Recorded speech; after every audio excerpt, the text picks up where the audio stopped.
Hello everyone, Pinder here, and today I'm back with another F1 2016 Career Mode episode. And today we go to Singapore for the Singapore Grand Prix. Pretty self-explanatory. And I just wanted to mention, note on street races, is that I went to the F1 Live event on Wednesday, and I uploaded a video about it. So I'll put it in the card now, in the top right. And as you can see here, we do have an R&D event. So I believe this is the one we did put on from last episode. Yes, it is the engine cover upgrade for our chassis weight, so that should give us some improved downforce around the streets of Singapore. And there you can see our resource points after practice, and now we will be going to qualifying. I decided to do qualifying on the ultra soft compound tyres, and I did a pretty good lap all in all. Started off quite well as we go across the line to start this lap, and braking for the first corner now, and it's going quite well. I mean, P1 at the moment, we've only really done a straight and a couple of corners, but dropping down to about P7, P5-ish now, and coming around to the end of the lap, we are up into P6, so let's see if we can get a good line through the final corner to maybe get the jump on a couple of people, and we cross up to get P4. Pretty good position to start the race from. There you can see the resource points after qualifying. The rivalry update is looking good in my favour. Nearly won the rivalry, didn't expect to be doing that against the Ferrari of Sebastian Vettel. Driver position is good, and now let's go to the race. So before the off, let's remind ourselves of yesterday's qualifying session with a look at the starting grid. Nico Rosberg will start his silver arrow from pole position, and Lewis Hamilton completes the front row. Looking down the rest of the grid, we have Vettel and a Force India, Kimi Raikkonen and Ricciardo.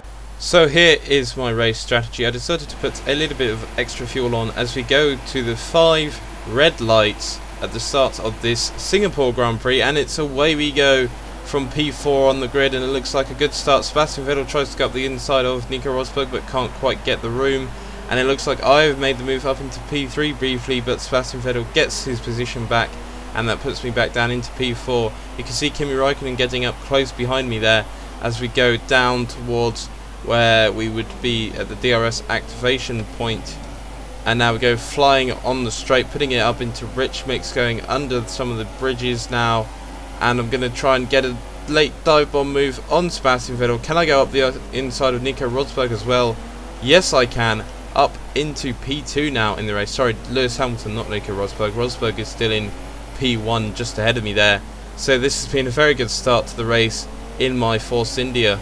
Coming into the hairpin on lap 2 now, I take a wide line. You can see the rest of the field is backing up quite a lot behind me as Nico Rosberg gets away, and Lewis Hamilton does a switchback up my inside, and I'm going to go around his outside doing a later braking move. Going to try and take it around the outside. He keeps the position up the inside there, and it looks like he's going to try and get it, but I'm going to go up the inside here into this braking zone and get the move so that I can overtake Hamilton back for P2 once again in this race.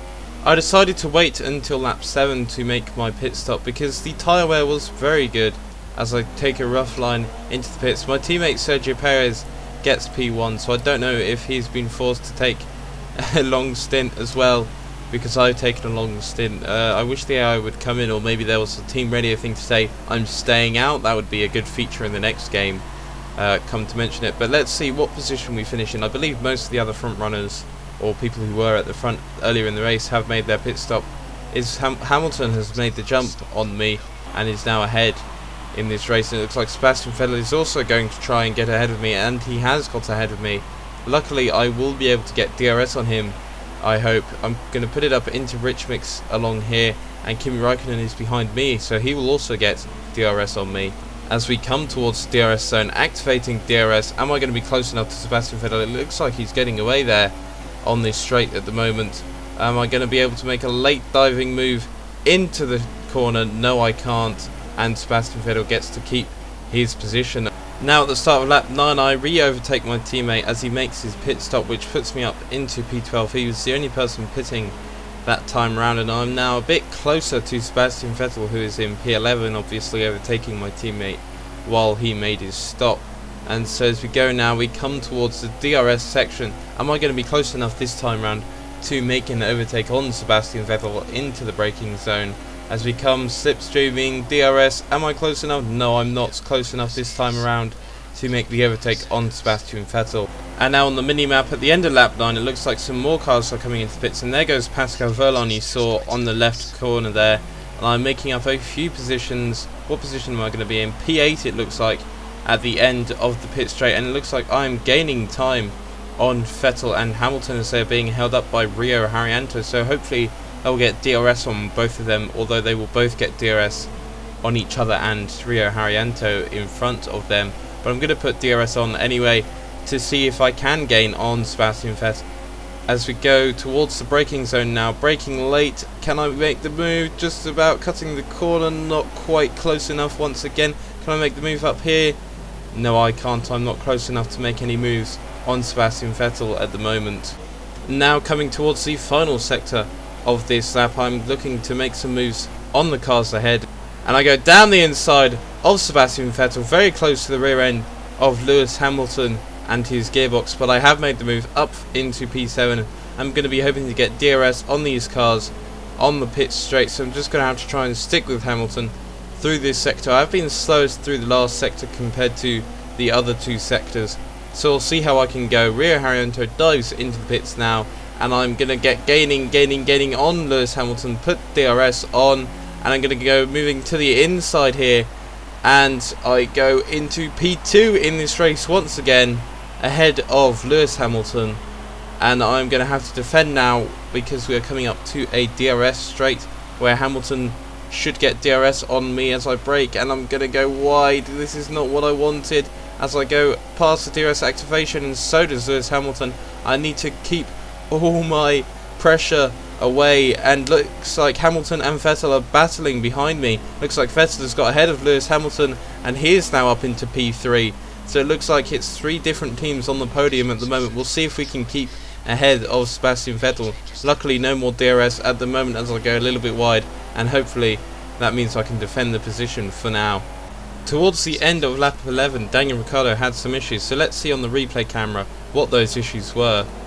As we follow Daniel Ricciardo up through this section, he's following his teammate and Kimi Räikkönen, and yeah, there you go, he gets an engine blowout. So obviously opposite luck to what's going on in real life at the moment in the current season, and that brought out the virtual safety car, which did save me through the DRS sectors, and now DRS has been re-enabled as the virtual safety car ends after the first sector pretty much on lap 12, and it looks like Sebastian Vettel is still right behind me this lap. Luckily no DRS at the moment. Can I defend into this braking zone?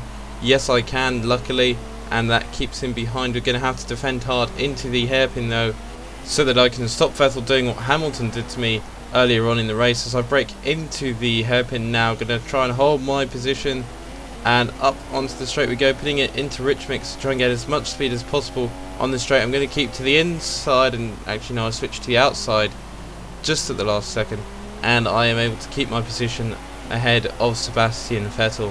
And now into the final sector, you can see Nico Rosberg is the race winner. The fireworks are going off, and I am coming through the final sector just ahead of Sebastian Vettel, and my teammate I believe is behind him, Sergio Perez. So as we come around the final corner now, it's going to be the final moments of defending my position, and it looks like I have received P2 in the Singapore Grand Prix.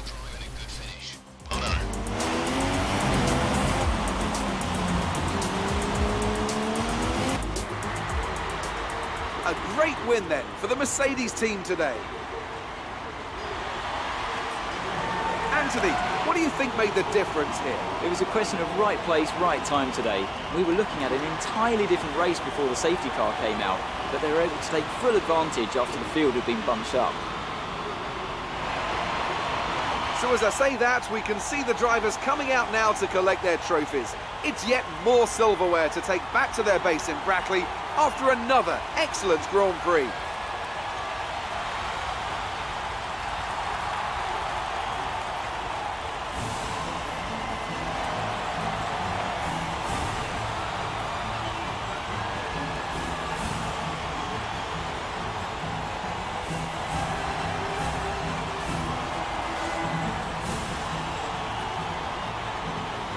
And after this round of the World Championship, here's how things look in the drivers' table. And so there you can see the final result. Nico Rosberg wins the race, me P2, P3 Vettel, P4 Raikkonen, and P5 Sergio Perez. Max Verstappen finished P6, Jenson Button and Fernando Alonso 7 and 8. 9th was Lewis Hamilton, so he had a bad race in the end. And Massa rounds out the top 10 in the final position in the top 10. The Drivers' Championship, I am P3 in that, so really doing quite well in the Force India at the moment. Like I said, I'm going to be doing one episode a week, and we are P4 in the Constructors, so that will be one episode until the release of F1 2017, when I will finish this career mode series, or this at least championship. I don't believe I will be winning it, but there are still quite a few races left, so we'll see what happens as we get quite a few resource points here. I think I've definitely won this rivalry update here. Yeah, I have. I've got 30, so I've beaten Sebastian Vettel in the driver rivalry. I didn't think I would be able to do that. Driver position is again a good thing at the moment. Career score is, well, I don't know if it's high or low compared to other people. I don't really focus on that too much. I really focus on the resource points, but this is the end of the episode. We now have the option to cease R&D and get a bonus for the next season. I'm not going to do that since I'm going to end this series at the end of this championship, so this 1 year of the championship. Anyway, thank you again for watching. I hope you enjoyed it. If you did, give it a like, comment below, tell me what you think, subscribe to the channel if you are new. Be sure to check out my F1 live video, and I'll see you next time. Bye.